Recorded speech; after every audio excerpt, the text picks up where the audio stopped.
Hello, praise the Lord, नमस्कार। प्रभु यीशु मसीह के मधुर नाम में आप सभी को प्रेमी सलाम।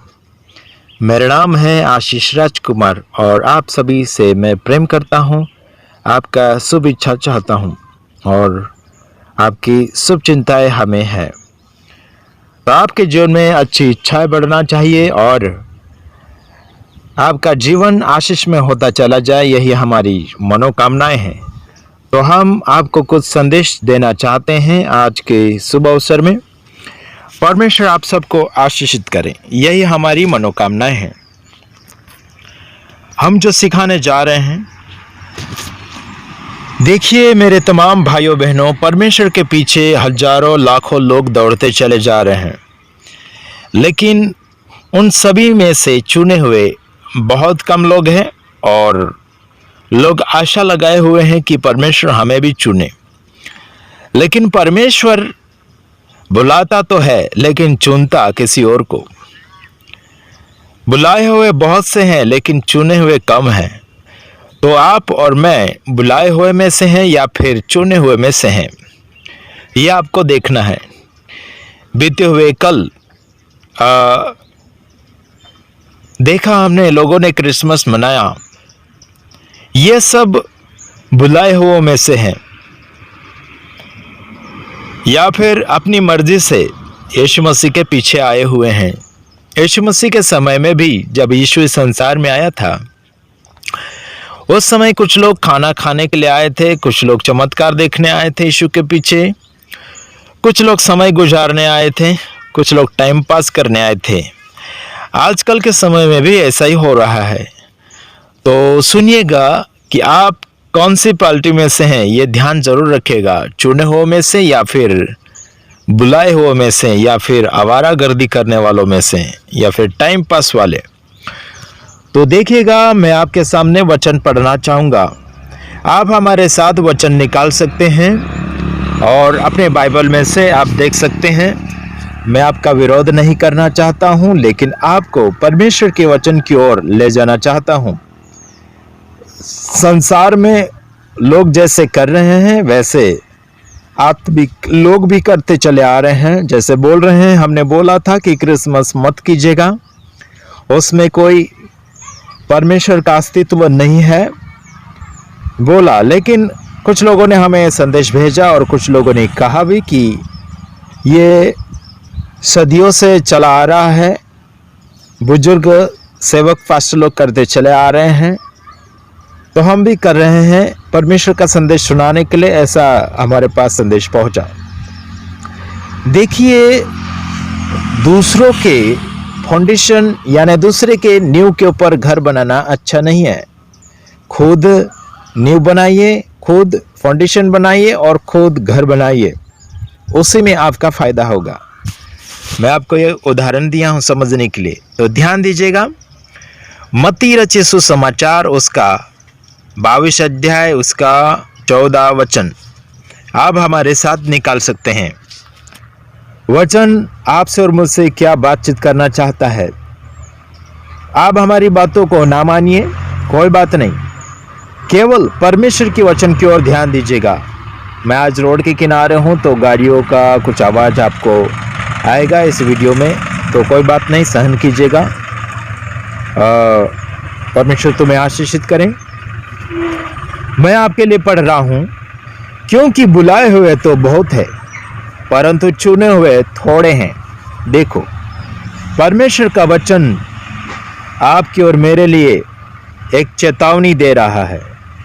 ये एक सोचने की बात है, एक आपको सोचने के लिए मौका मिल रहा है। क्या हम बुलाए हुए में से हैं? क्या हम चुने हुए में से हैं? दोनों में से क्या है, उसको अपने आप में आपको चेक करना होगा। तो सुनिएगा, आप समझने के लिए कोशिश करें। अगर आप चुने हुए में से हैं तो सच्चाई की तलाश करें, सच्चाई के पीछे चलिए, सच्चाई को फॉलो करें। झूठ को सहारा मत दीजिए, झूठ को साथ मत दीजिए, सच्चाई का साथ दीजिए, क्योंकि यीशु ने कहा, मार्ग सत्य जीवन मैं हूं। समझ रहे हो? तो आपको सही मार्ग की ओर चलना है, सही सत्य बोलना है, सही जीवन जीना है, क्योंकि यह सब खुदा की ओर से मिलता है। तो मेरे तमाम भाइयों बहनों, अगर चुनो हुए में से हैं तो आप सच्चाई की ओर से आगे बढ़ेंगे। अगला वचन हम आपके लिए समझाना चाहते हैं, उससे पहले कुछ बातें आपको हम बोलना चाहते हैं। वर्षों से या फिर सदियों से करते चले आ रहे हैं, क्रिसमस, गुड फ्राइडे, पुनरुत्थान और बाकी त्योहार कुछ मनाते हैं। अभी आने वाले समय में लोग नया साल मुबारक की बात लेकर आएंगे। यह सब करना सच्चे लोगों के लिए नहीं है, झूठे लोग कर रहे हैं, करने दीजिए। कहते हम सुसमाचार प्रचार फैलाना चाहते हैं। भाई ऑल द टाइम, यानी कि पूरा समय, पूरे दिन 365 दिन आते हैं, उसमें से क्या आपके लिए सुसमाचार सुनाने के लिए गिने चुने ही दिन है क्या? क्या बस इतने ही दिन है? बाकी समय क्या करोगे? सोते रहोगे या आराम करते रहोगे? हाँ जी, ये कुछ संसारिक लोगों ने दिन नक्की किए हैं, उसमें आप क्यों भाग ले रहे हो यारो? आप हर समय सुसमाचार प्रचार फैलाना है। प्रभु की दया, प्रभु की कृपा वो कभी रुकती नहीं है। वो कभी मौसम को देखकर नहीं आती उसकी दया, समझ रहे हो? या फिर कोई दिन को देखकर वो दया नहीं करता है। मेरे तमाम भाइयों बहनों, परमेश्वर की दया हर समय है। उसकी बुद्धि अगम है, वो हमेशा उसकी बुद्धि चलती है, वो हमेशा प्यार बताता है। गिने चुने दिन आप मत चुनिएगा मेरे तमाम भाइयों बहनों, और बहानेबाजी की सेवकाई बिल्कुल नहीं चाहिए। दूसरे के फाउंडेशन के ऊपर घर बनाने के लिए कोशिश कर रहे हो, सोचो और समझो और आगे बढ़ो। हाँ, रोमियो 2 अध्याय उसका 8 वचन मैं आपके लिए पढ़ना चाहूँगा। पर जो स्वार्थी है और सत्य को नहीं मानते वरन अधर्म को मानते हैं, उन पर क्रोध और कोप भड़केगा। समझ रहे हो? जो स्वार्थी, यानी कि अपने आप का ही सोचते हैं, अपने आप का ही फायदा देखते हैं, अपने आप को ही कुछ बनाना चाहते हैं और सत्य के ऊपर चलना ही नहीं चाहते, सत्य के ऊपर टिकना नहीं चाहते हैं, अधर्म को मानने चल पड़े हैं, अधर्म को महत्व दे रहे हैं। जहाँ कुछ अच्छा नहीं है वहाँ महत्व देना चाहते हो, वहाँ कुछ बनाना या बनना चाहते हो। सोचो और समझो। परमेश्वर का क्रोध, उसका गुस्सा भड़क आता है ऐसे लोगों के ऊपर। क्या परमेश्वर के गुस्से में आप आना चाहते हो? क्या परमेश्वर के गुस्से में आप टिक पाओगे? और उसका गुस्सा कड़क है, वो भयानक परमेश्वर है, वो जलती हुई आग है, वो महामारियों को भी भेज सकता है, वो कई परिस्थितियों में अपना गुस्सा भड़का सकता है। मेरे तमाम भाइयों और बहनों, अधर्म से बाहर आओ, असत्य से बाहर आ जाओ, सत्य में प्रवेश करें, नहीं तो परमेश्वर का गुस्सा आपके ऊपर भड़क उठेगा। परमेश्वर के ऊपर दोष नहीं देना है यारो, वो परमेश्वर खुद न्यायी है, उसका न्याय कोई कर नहीं सकता, उसके ऊपर कोई उंगली नहीं उठा सकता, वो खुद उंगली आपके ऊपर उठा रहा है। मेरे यारों, परमेश्वर की उंगली क्या आपके ऊपर उठ रही है तो सावधान हो जाइएगा। मेरे यारों, अधर्मों से परमेश्वर प्यार नहीं करता, उससे नफरत करता है, और ऐसे के पीछे चलने वाले और ऐसे के फॉलो करने वालों को परमेश्वर नफरत करता है, उनके ऊपर अपना गुस्सा भड़काता है। मेरे यारों, अगला वचन आपके लिए मैं दर्शाना चाहूँगा, उससे पहले कुछ बातों को आपके सामने पेश करना चाहूँगा। क्या स्वर्ग में जाना चाहते हैं? जैसा परमेश्वर है वैसी जिंदगी को बनाना पड़ेगा। वह पवित्र परमेश्वर है, वह सच्चा परमेश्वर है, वो झूठों का साथ नहीं देता है, वह सच्चाई के अनुसार चलने वालों को मदद करता है, हेल्प करता है। किसी और चीजों का सहारा लेकर परमेश्वर को दर्शाने के लिए कोशिश बिल्कुल ना करें यारों।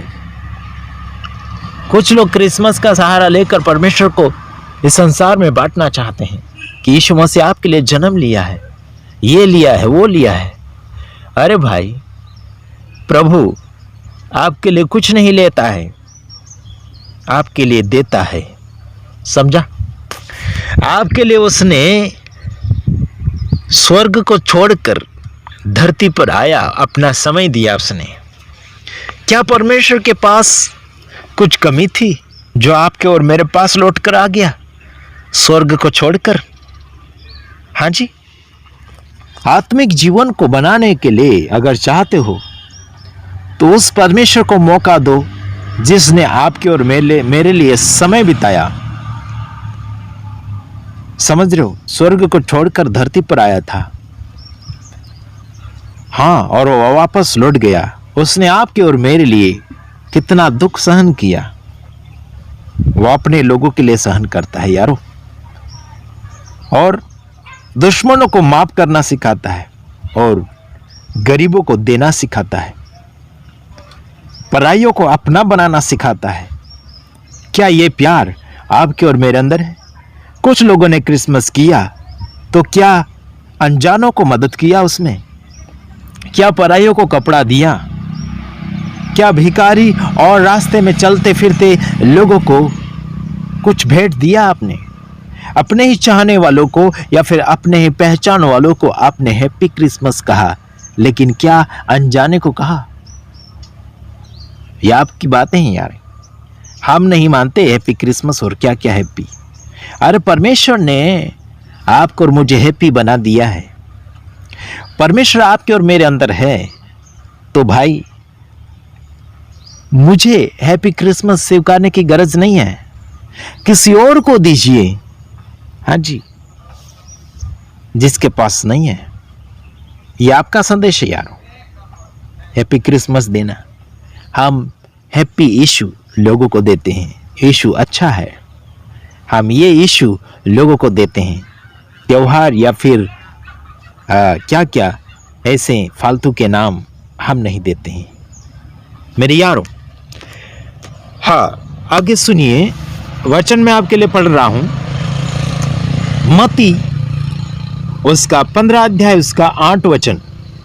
ये होठों से तो मेरा आदर करते हैं पर उनका मन मुझसे दूर रहता है। देखो, यीशु मसीह का कहना है यारो, ये ऐसे लोग, पाखंडी लोग, नामधारी लोग, अधर्मी लोग, दिखावा करने वाले लोग, ये होठों से यीशु मसीह का आदर करते हैं लेकिन उनका मन काफी दूर है, कहीं मीलों कहीं किलोमीटर दूर है। परमेश्वर के कार्य से वंचित है, परमेश्वर के कार्य से अनजान है, परमेश्वर के प्यार से दूरी में है। यारो, होठों से कहते कुछ और मन से करते कुछ और। आपका मन कहाँ है यारो? परमेश्वर को मन की जरूरत है, आपके होठों की जरूरत नहीं है। क्या आप जय यीशु, प्रेज़ द लॉर्ड या नमस्कार कहते हो लोगों को और पीठ के पीछे आप खिंचातानी या फिर बुराइयां या फिर उनके लिए गड्ढा खोदते हो? मन आपका परमेश्वर से भरा हुआ चाहिए यारो।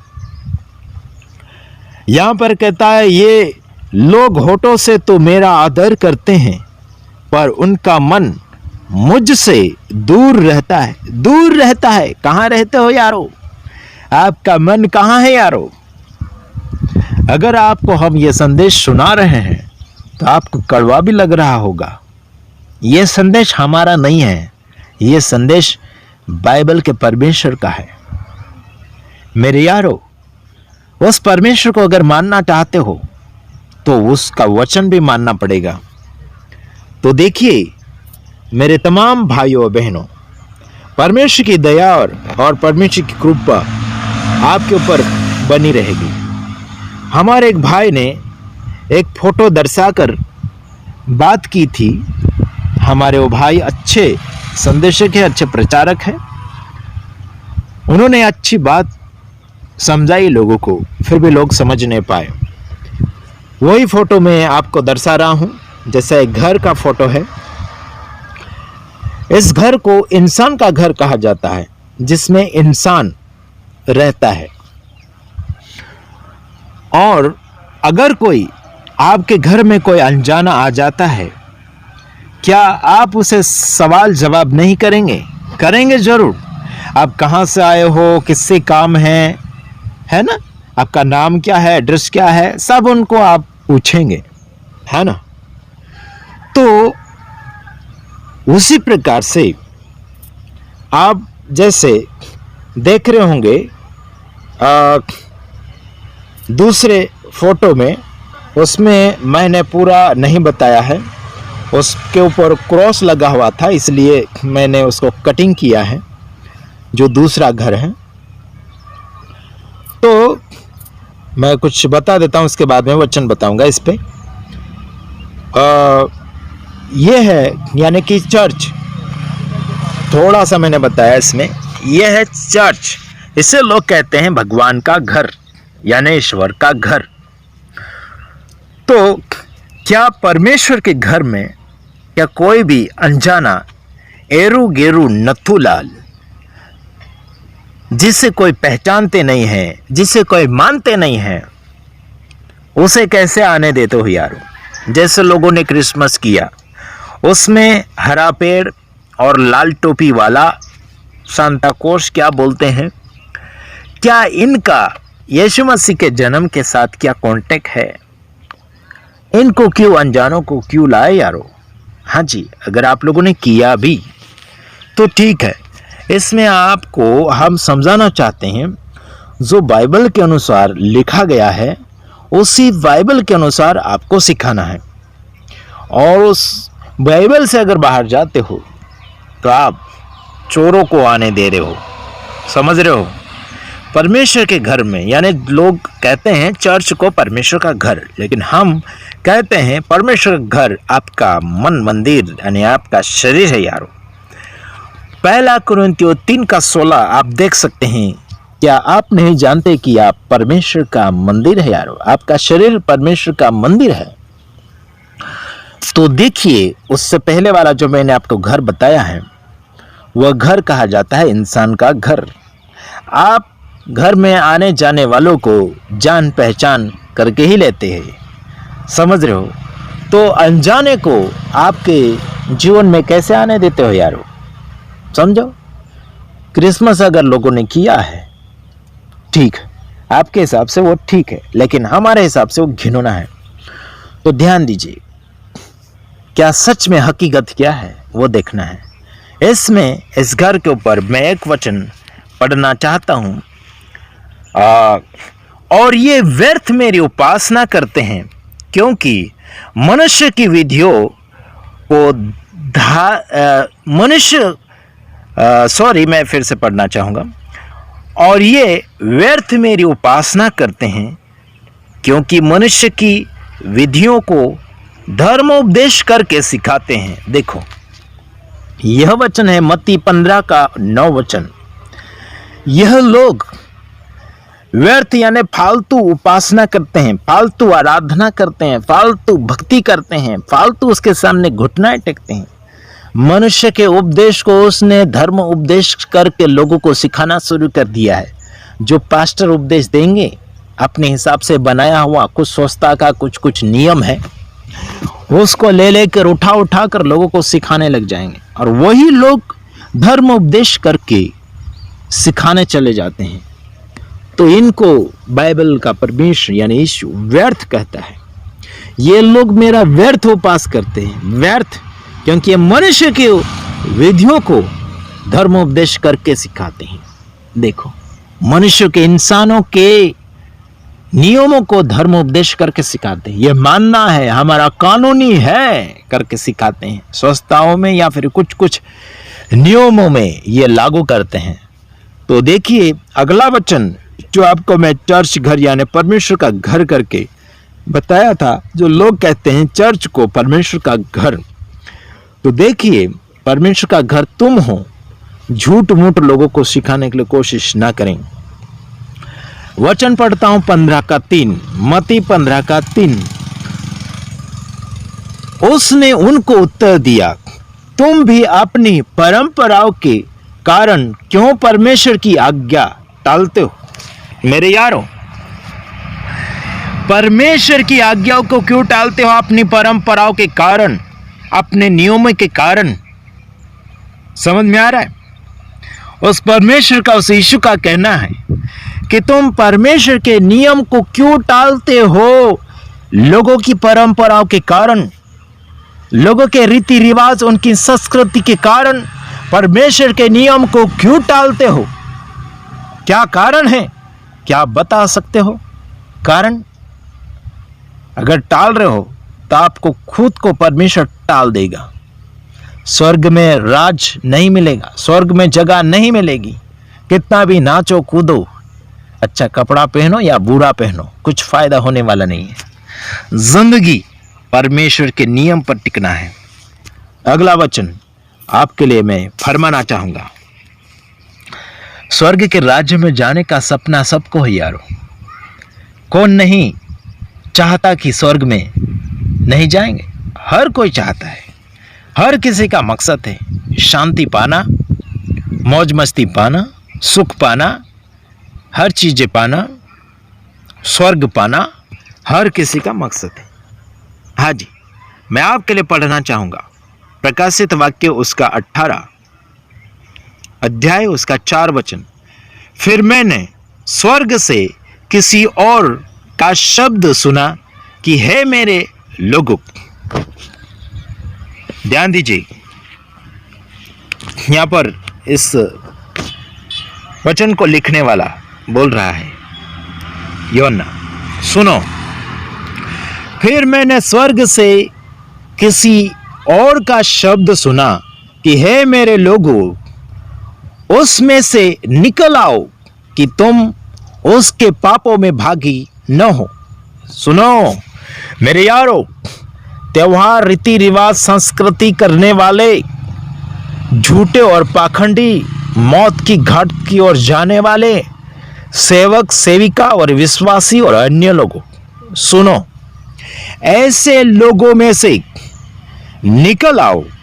अगर बचना चाहते हो, परमेश्वर के स्वर्ग में जाना चाहते हो, तो ऐसे लोगों में से निकल आओ जो गलतियां कर रहे हैं, जो आपको गुमराह कर रहे हैं, आपको भटका रहे हैं। इनसे बाहर आ जाओ। ये आपको लूट रहे हैं, कहीं भी बातों में आपसे फायदा उठा रहे हैं। क्रिसमस के समय काफी लोगों ने पैसे भेंट किए, पैसे दिए चर्च में यार, कहीं कहीं दिए कुछ खाने पीने के लिए। हमने नहीं दिए और हम गए भी नहीं। हाँ जी, ऐसों में से निकल आओ कि तुम उसके पापों के भागी न हो और उसकी विपत्तियों में से कोई तुम पर आ न पड़े। देखो, ऐसे में से निकल आओ, हाँ जी, कि इनके ऊपर जो गुनाह आने वाला है, इनके ऊपर वो दंड आने वाला है, शायद तुम पर ना पड़े। इसलिए निकल आओ, इसलिए बाहर आ जाओ, इसलिए बचने का चांस है यारों। ऐसों में से भाग आओ। ये मत सोचिए कि हमारी इज्जत रहेगी क्या नहीं रहेगी। पहले तो हमने किया, अभी नहीं करेंगे तो लोग क्या कहेंगे। लोगों की मत सोचो यारो, प्रभु की सोचो। प्रभु की इज्जत करो। आपकी इज्जत रहे या ना रहे कोई मतलब नहीं, प्रभु आपसे प्यार करता है। Hallelujah, praise the Lord. और आपको मैं और अगली बात बताना चाहता हूं। ये लोग क्या करते हैं, क्या क्या बलि करके परमेश्वर को खुश करना चाहते हैं या फिर लोगों को खुश करना चाहते हैं। उस परमेश्वर के सामने कुछ भी फायदे में नहीं आ रहा हो आपका कुछ भी बलि। ध्यान से आगे देखिए। हाँ, अगला वचन यशाया 1 अध्याय उसका 13 वचन। व्यर्थ अन्न बलि फिर मत लाओ, धूप से मुझे घृणा है। परमेश्वर का वचन क्या कहता है, देखो, व्यर्थ अन्न बलि। क्या क्या चढ़ाते हो ना तुम लोग, अन्न, कुछ कुछ दाने चढ़ाते हो, ये बोलता है मत लाओ, मुझे नहीं चाहिए, कोई मतलब नहीं। हाँ, धूप से मुझे घृणा है।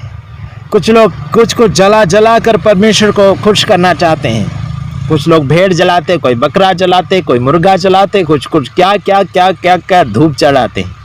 हाँ, फिर बोलता है नए चांद और विश्राम दिन का मानना और सभाओं का प्रचार करना, यह मुझे बुरा लगता है। देखो परमेश्वर को क्या क्या बुरा लगता है। नए चांद को कुछ लोग मान रहे हैं, विश्राम दिन के पीछे दौड़े चले जा रहे हैं, बोल रहे हैं विश्राम दिन करो, ये दिन करो, वो दिन करो।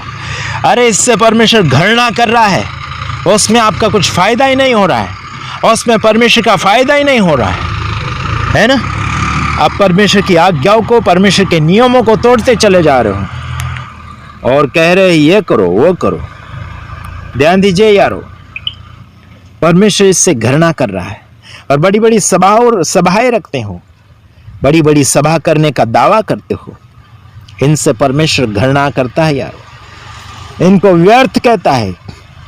ऐसे काम करना मुझसे सहा नहीं जाता। देखो ऐसा काम परमेश्वर को सहा नहीं जाता है। क्या आपको अच्छा लगता है कूदना, नाचना, व्यर्थ किसी का सम्मान करना? बड़ी बड़ी सभाओं में कुछ पास्टरों, सेवकों, रेवरेंड लोगों को फूलहार चढ़ा रहे हो, अच्छी जगह दे रहे हो। तुम लोगों को शर्म आना चाहिए जो परमेश्वर का वचन तोड़ते हो। बचो, स्वर्ग में जाना चाहते हो तो बचो, दूसरे को भी बचाओ। अगला वचन मैं आपके लिए पढ़ रहा हूं, यशाया 1 अध्याय उसका 14 वचन। तुम्हारे नए चांदों और नियत पर्वों के मानने से मैं जी से बैर रखता हूं। ध्यान से सुनो, परमेश्वर क्या कहता है? तुम्हारे नए चांदों, कुछ लोग करते हैं ना, नए चांद को मानते हैं, है ना, क्या क्या करते हैं। और नियत पर्व, पर्व मतलब त्योहार, सन, कुछ लोग करते आ रहे हैं, कर रहे हैं। ये सब के लिए बात बोल रहा हूं यारो, ये कोई धार्मिक ग्रंथों से बंधे हुए लोगों के लिए नहीं, ये सामूहिक लोगों के लिए बातचीत आ रही है, ये सब के लिए।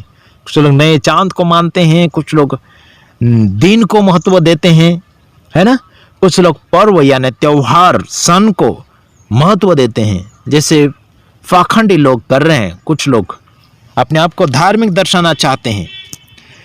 तुम्हारे नए चांदों और नियत पर्वों के मानने से मैं जी से बैर रखता हूं। देखो परमेश्वर जी से मतलब जान से, मन से नफरत करता है।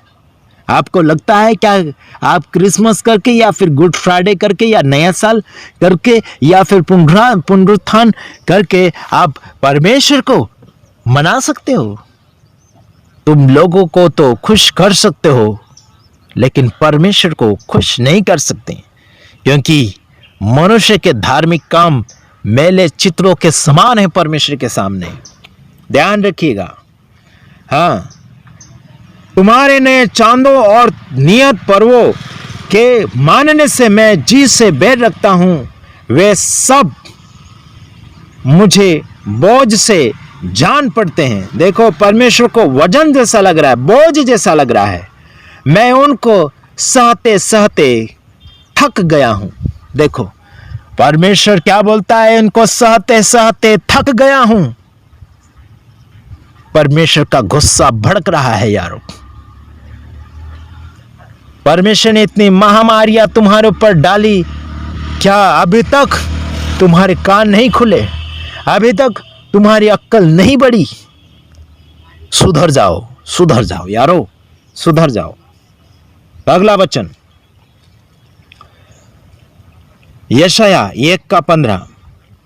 जब तुम मेरी ओर हाथ फैलाओ तब मैं तुमसे मुंह फेर लूंगा। बोलता है ऐसे लोगों के लिए, बोलता है कि अगर तुम मेरी ओर हाथ फैलाओगे तब मैं मुंह फेर लूंगा, नहीं देखूंगा, नहीं बोलूंगा, नहीं जवाब दूंगा। तुम कितनी ही प्रार्थना क्यों न करो,